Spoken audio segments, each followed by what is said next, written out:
everybody, thank you so much for joining me here at Re-Written Vintage Homestead. Today is the first day of summer, June 21st, and here in the Midwest it's very hot. It's about 100 degrees out today, so there's not much I can do out in the garden, and my ground, I'm having a real hard time keeping it moist. We've had high temperatures for the last several weeks, and it's supposed to continue on through this week. I did get some weeding done over the weekend, but it's really hard keeping the moisture in the ground. So that's a little frustrating. But I was looking out my window a little while ago, and it got me thinking about summer flowers and the old-timey gardens that your grandma used to put out. And when you think about summer flowers and old-timey gardens, what do you think about? Well, you might think about marigolds, because marigolds are very cheery flower.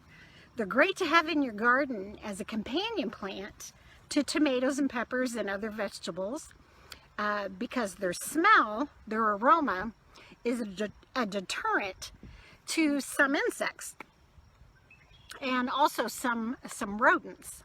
So marigolds are very helpful to have in your garden. You may think about sunflowers. Sunflowers are tall and beautiful, and they're very useful. They help to aerate your garden. Their roots are very sturdy and they spread out deep. And you can also use the seeds for food for yourself or for your chickens. So sunflowers are very useful to have in your garden as well. You may think about cosmos or zinnias. They're beautiful, and you see those a lot in old-timey gardens. They're very colorful and very pretty. When I think about old-timey gardens and flowers, I always go to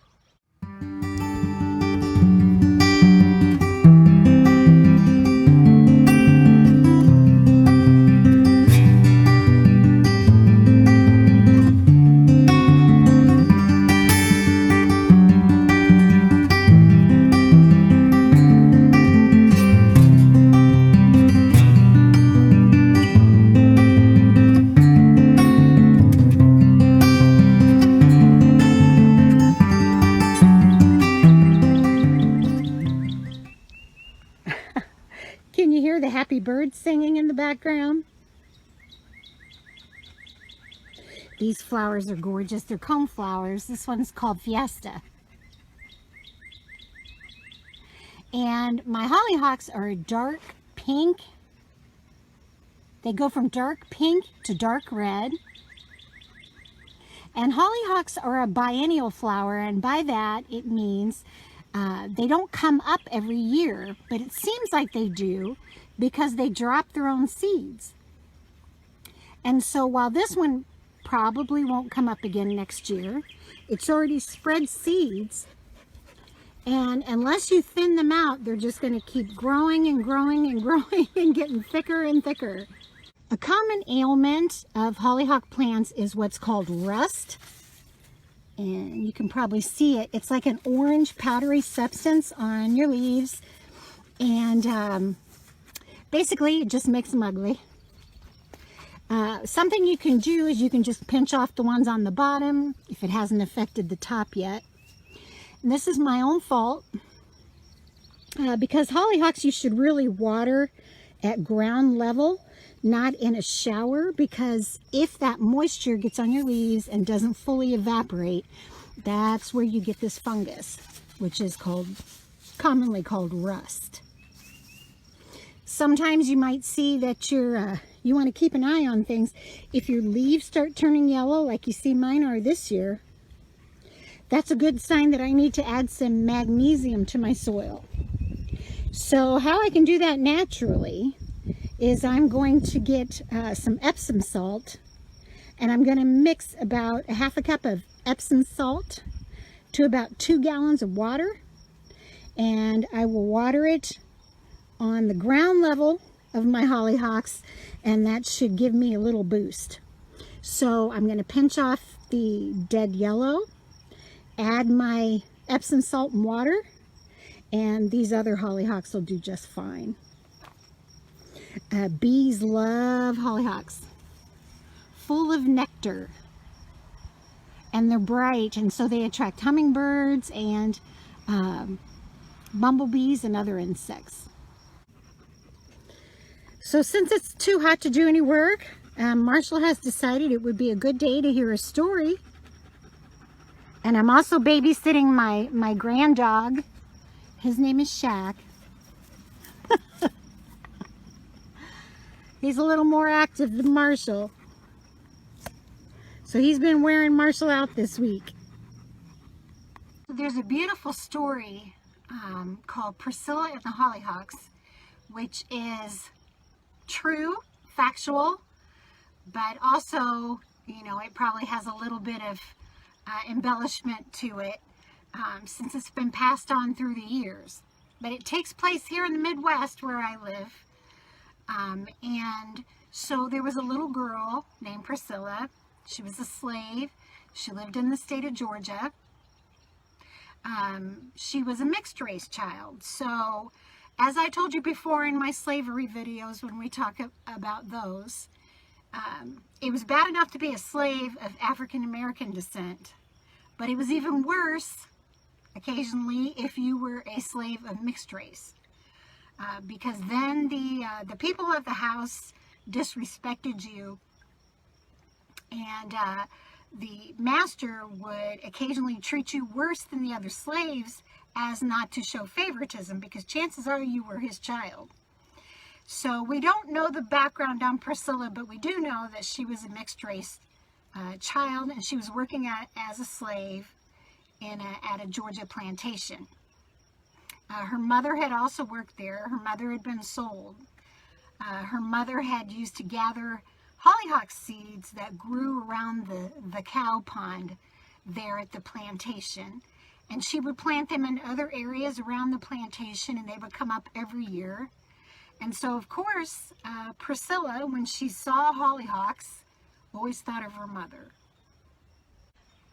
One day at the plantation where Priscilla worked, a gentleman came to visit. He was a friend of the family. He was from the Midwest, and his name was Basil Silkwood. They called him Basil. He was a wealthy farmer.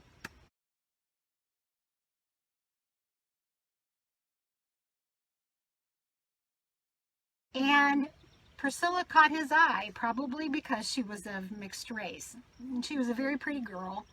And he developed a, conversation with her, talked to her quite a bit. And he said, "You're a very smart child. You're a very smart child." And she would say, "Thank you," and go about her work. So that was just a little chance encounter. Not too long after that, Priscilla's master passed away. And so she was sold. She was actually sold to a Cherokee chief in Georgia. And she became his slave. She lived on the reservation there in Georgia and worked as a slave and lived with the Cherokee people. And so because of that, when they were relocated to Oklahoma, when they had to walk 500 miles cross country on the Trail of Tears, Priscilla went with them. Now, the Trail of Tears, it split up into several sections. One of the sections that came through here in the Midwest pretty well followed the Ohio River. And that's the group that Priscilla was with. She just happened to be going through the town of Jonesboro when guess who was there out on the street watching them walk through? Mr. Silkwood. And he thought, "I know that little girl. I met that little girl in Georgia. I know who she is." So he did some inquiring around and found out that she was owned by a Cherokee chief. So he followed them further until they decided to set up camp. And at that time, he asked the chief if he could buy her freedom for $1,000. And so he did. He bought her freedom for $1,000. Now here's something to know about Mr. and Mrs. Silkwood. They had about 15 orphans living with them that they had adopted. They couldn't have any children of their own. They had an inn. It was like a tavern and an inn.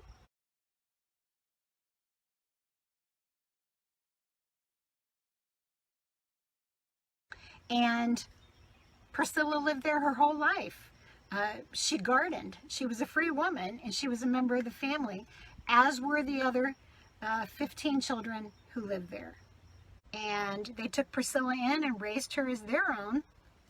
Well, Mr. Silkwood did not know that Priscilla had brought along hollyhock seeds with her from Georgia, and she kept them in a secret place in her clothing. And then when she got to her new home, she kept them in a secret place, and then that spring she planted them around her new home, and they came up, and they still come up today around the inn that is now a museum.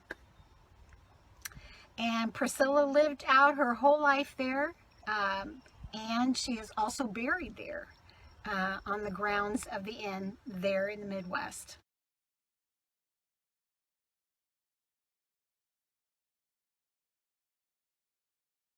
And so I think that's just a beautiful story.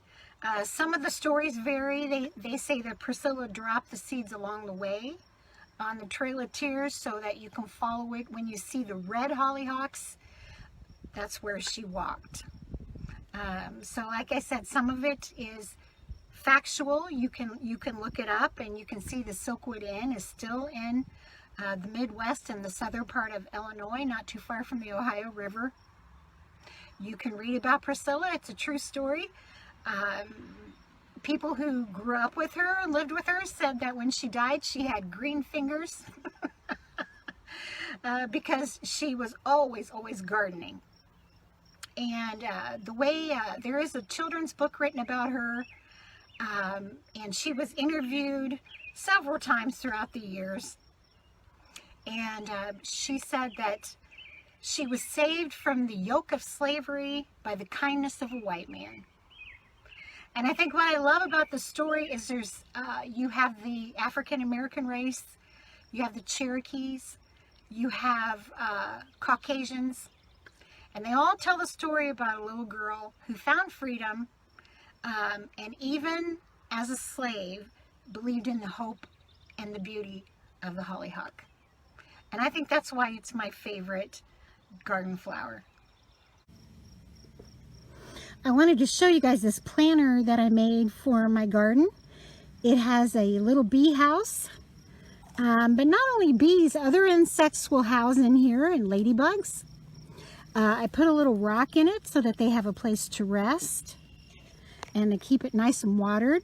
It has some bright flowers in it, but it also has mint, which really attracts pollinators. This is chocolate mint, and so I'll be able to use that to make tea, and it'll also bring helpful insects to my garden.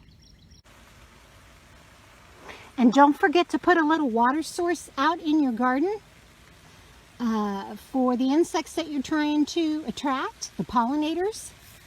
So just get a shallow little dish, put some rocks in there so that the bees don't drown. And keep it supplied in water, not deep though, very shallow. So whenever you come out to water your flowers, just water your little bee pool too.